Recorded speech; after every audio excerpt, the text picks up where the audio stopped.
My family tried to cut me off at my sister's wedding, but I hold the evidence that could completely destroy them. I walk into this huge ballroom at the Evergreen Resort, and right away I regret showing up. The place just screamed money. Crystal chandeliers, marble floors, people whispering like they're too rich to talk normally. Michael, my husband, puts his hand on my back and quietly tells me, breathe. We earned our place here. That's just how he is, calm and steady, like nothing phases him. Meanwhile, my 6-year-old son Leo is fidgeting with his bow tie. He goes, Mom, this thing is choking me.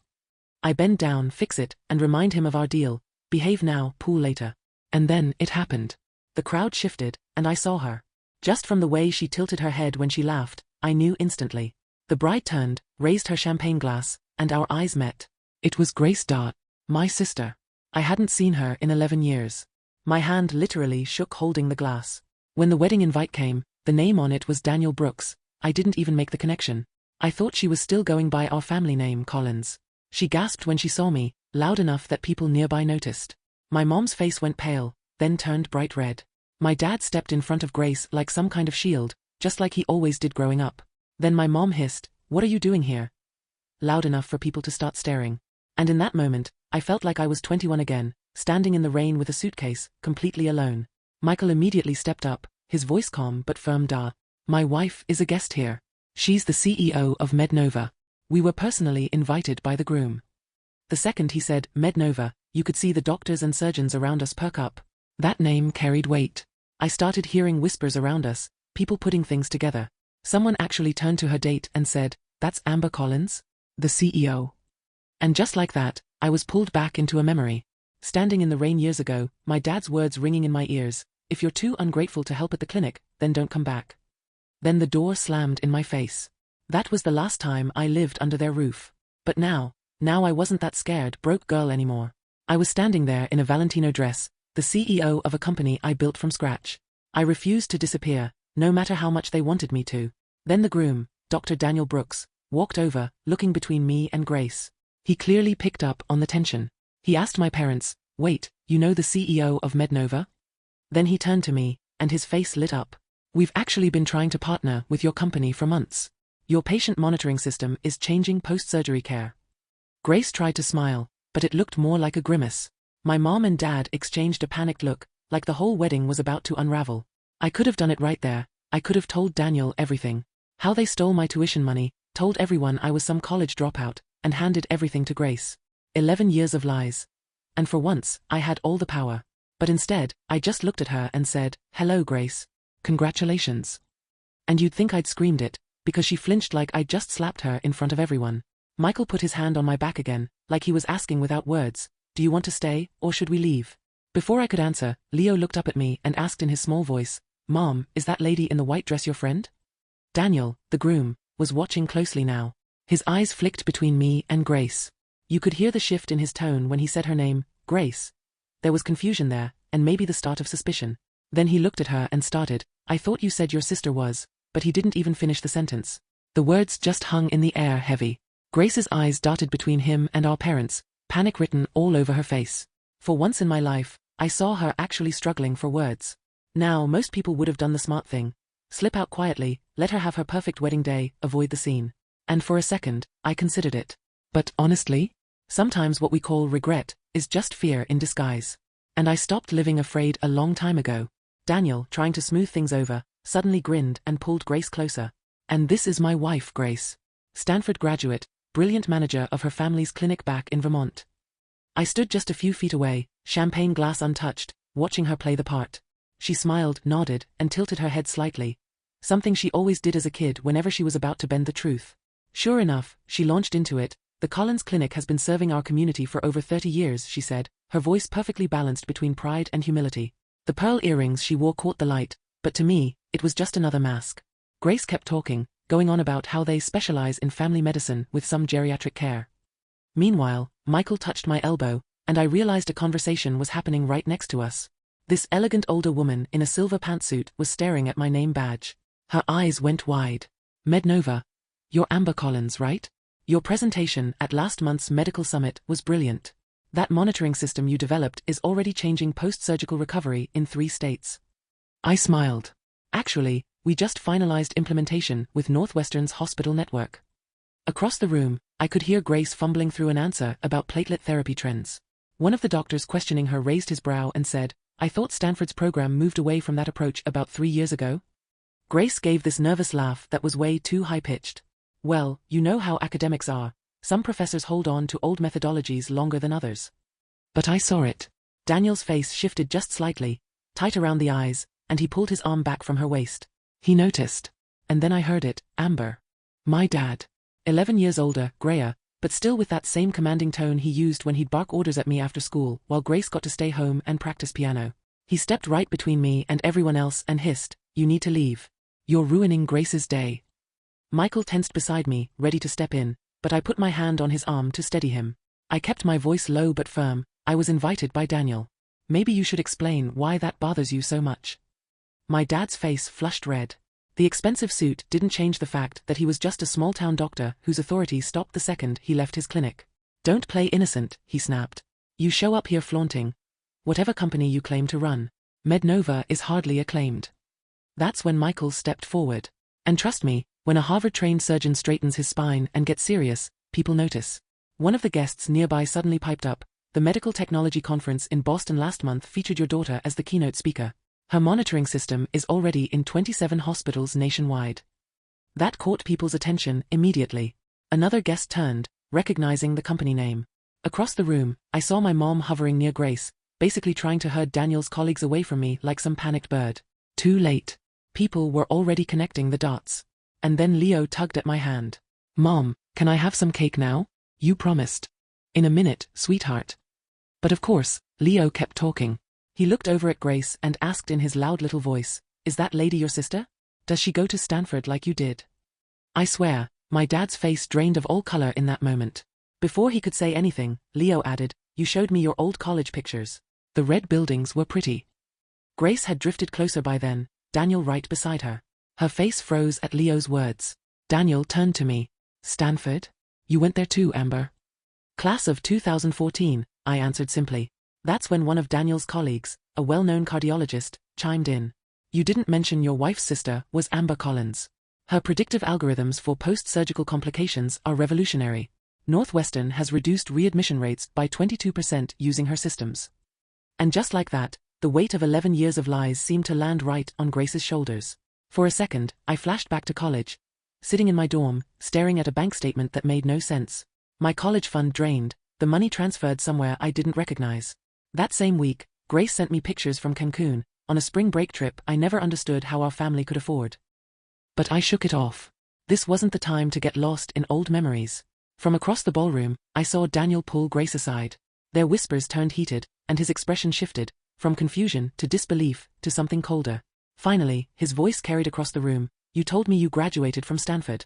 I've never heard your name from any of the faculty." Grace's answer came out frantic. It was mostly remote learning, a special program, but Daniel cut her off, his voice cold now. "Stanford Medicine doesn't offer remote degrees. Never has." I watched the color drain from Grace's face as everything she built started crumbling. She looked around wildly, her eyes finally locking onto mine. Pure desperation, like she was drowning. But Daniel had already stepped back from her. He straightened his tie, then walked right past her, across the ballroom, straight toward me. He stopped, placed his hand gently on my elbow, and guided me away from the crowd. His hand was steady, but I could feel the faintest tremor in his fingers. That was the only sign the calm, composed doctor was shaken. Daniel led me to a quieter spot off to the side of the ballroom. 2 chairs, a small table, softer lighting. He looked calm on the outside, but I could see it in his eyes. Confusion, suspicion, 1,000 questions running through his head. He started, "I apologize for the awkwardness, I just..." then stopped, like he couldn't figure out how to phrase it. "You didn't know Grace had a sister?" I finished for him.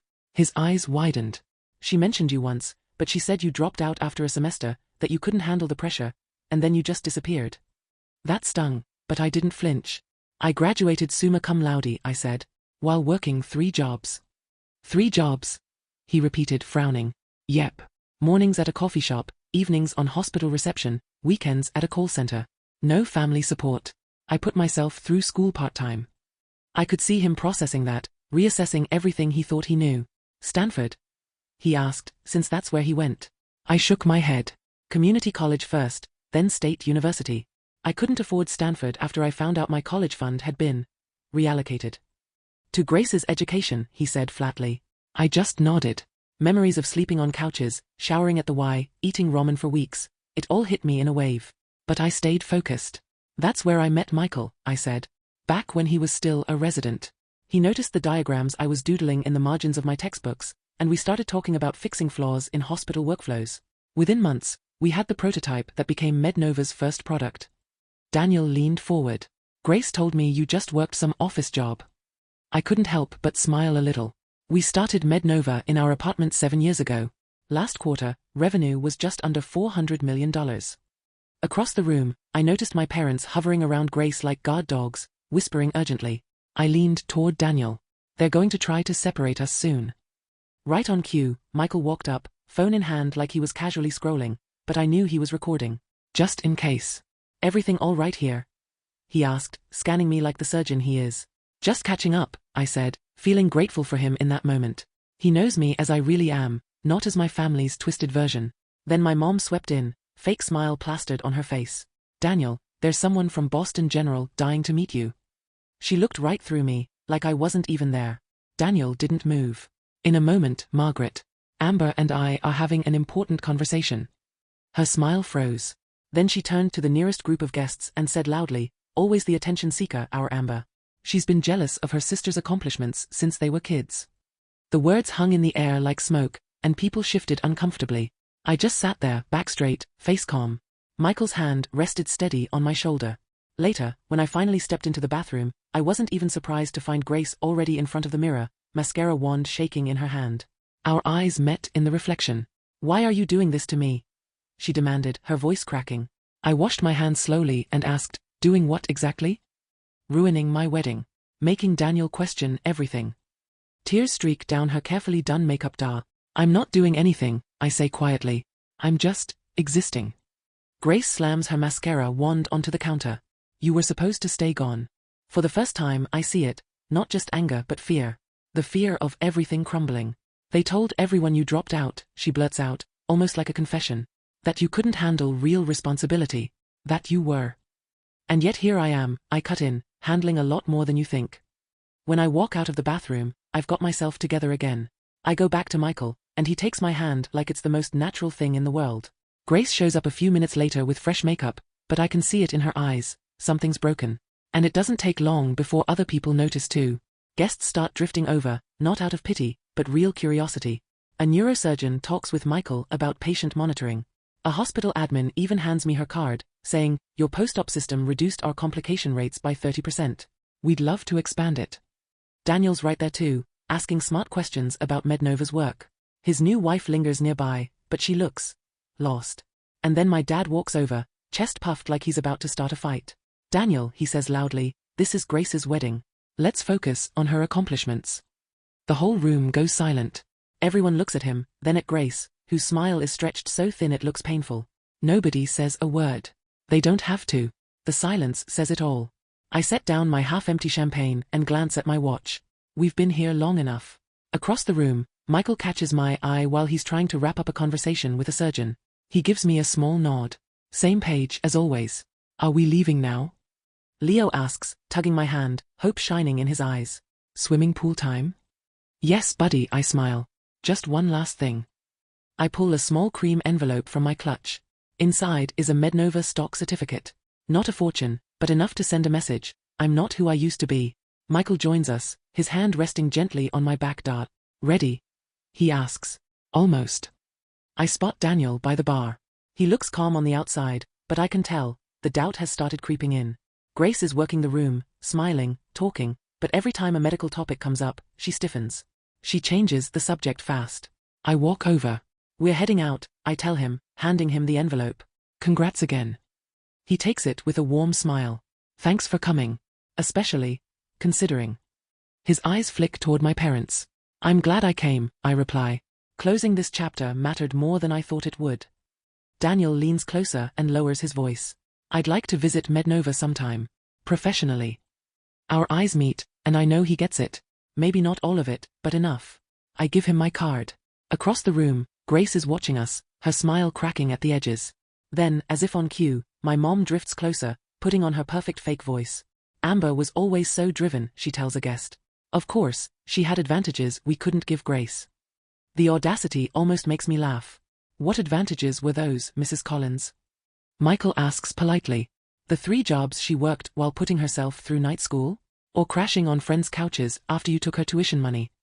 Mom's face hardens. She notices people nearby listening in. She takes a step back, recalculating. Leo tugs my hand again, looking up at me, his little face scrunched in confusion. Aren't those people your family, Mom? The question hangs in the air. Everyone goes silent again. Simple. Direct. Brutal. I kneel to meet his eyes. They're relatives, buddy. Family is different. And that's when my dad storms up, chest puffed like always. You can't just walk back into our lives and... I'm not trying to walk back into anything, I cut him off. My voice is calm, but firm. I'm not here to expose you or make peace. I built my own life. Exactly the life you forced me to build when you threw me out. That image still sticks with me. The rain soaking through my jacket, the weight of my suitcase in my hand, that strange kind of freedom that only comes when you've got nothing left to lose. Behind me, Leo is messing with his bow tie again, nervous energy all over him. Michael rests his hand on our son's shoulder, steady and calm. The same way he steadied me years ago, back when I thought I was drowning. I turn to my parents and say, thank you. They blink at me, confused. Then I add, thank you for not giving me a chance, because it forced me to build my own. My mom's face twists, caught between anger and trying to keep up appearances. For once, she has nothing to say. I take Leo's hand, and Michael falls into step beside us. We don't storm out. No dramatic speeches. No tears. Just the quiet kind of power that comes with walking away whole. Whispers ripple through the room as we leave, but unlike that night 11 years ago, they don't touch me. I've built something solid now, and their opinions can't break through it. In the lobby, Leo wriggles free, spinning around like the kid he is. Pool time, Michael reminds him. 10 minutes to change, then I'll meet you there. He ruffles Leo's hair, and I smile as we head toward the elevators. In the polished marble wall, I catch our reflection, a family of 3, strong, connected. Behind us, through the ballroom doors, I spot Daniel watching. Then he turns back to his new wife, though I can tell there are questions in his eyes. Some weddings are about beginnings. This one, it marked an ending. The final release of expectations I never needed to live up to, approval I don't need anymore, and pain I refuse to carry forward. Leo smacks the elevator button with determination. Up we go, he says. And yeah, up we go. A month later, sunlight pours through the floor-to-ceiling windows of my office, stretching shadows across the concrete floor. Grace's wedding still lingers in my memory, like a dream that won't fully fade.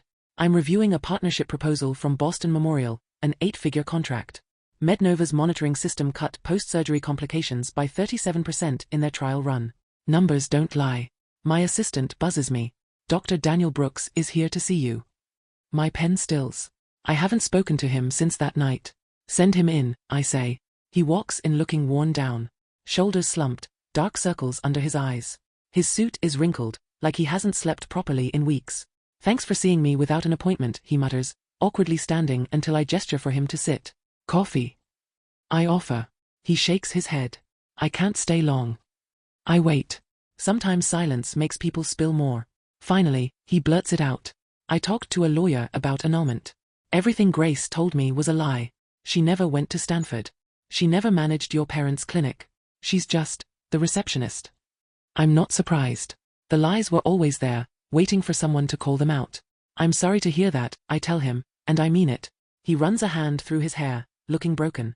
The billing practices at their clinic. They've been scamming Medicare for years, charging for procedures that never happened, using outdated codes on purpose. Grace helped them do it. It hits hard, not because I'm shocked, but because it confirms what I already suspected years ago. When I dug deeper into Grace's background, I found records that didn't add up. Your name came up in old clinic files, then suddenly disappeared, right around 11 years ago. I nod slowly. They used my college fund for Grace. When I confronted them, they told me I wasn't Stanford material anyway. Daniel winces. That's brutal. The funny thing is, I say, I never even wanted to be a doctor.